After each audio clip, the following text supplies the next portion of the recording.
જ્યાં માઇલો આસપાસ કોઈ નથી, ત્યાં પીડાનો અવાજ સાંભળનાર કોણ?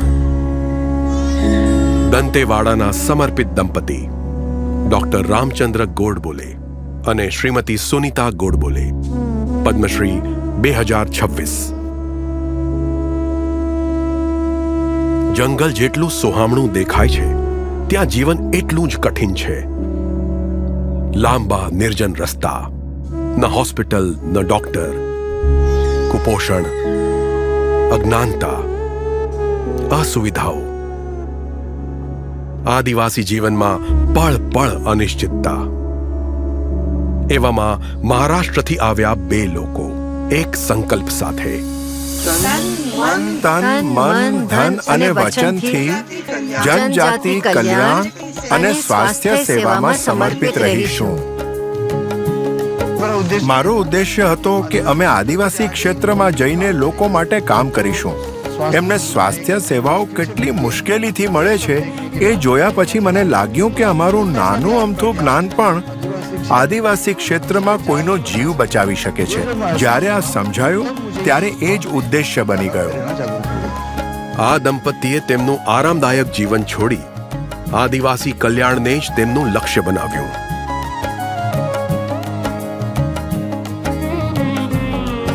તેઓ પોતાની સાથે ફક્ત દવાઓ જ નહીં, પણ પોતાપણું, વિશ્વાસ અને આશા લાવ્યા। માનવતા જ મુખ્ય ધર્મ છે। જો તમને કામ કરવું હોય કે સેવા કરવી હોય તો મનમાં માનવતાની ભાવના હોવી જ જોઈએ। આપણા જનજાતિ સમાજ, આપણા આદિવાસી સમાજ માટે જે નિર્બળ છે એમની મદદ કરવી અમારું કર્તવ્ય છે। છેલ્લા કેટલાક દાયકાઓથી એમણે હજારો આદિવાસીઓ અને એમના પરિવારનો નિઃશુલ્ક ઉપચાર કર્યો। આરોગ્ય શિબિર કર્યા। તેમણે કુપોષણને સુપોષણમાં બદલ્યું।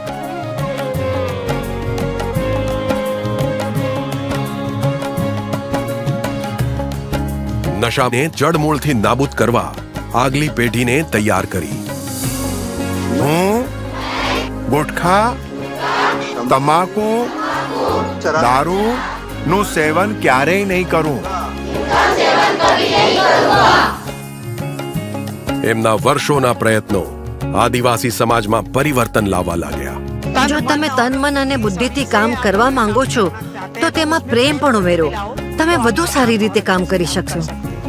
અને તેઓ રોજ સવારે એ જ સંકલ્પ સાથે નીકળી પડે છે।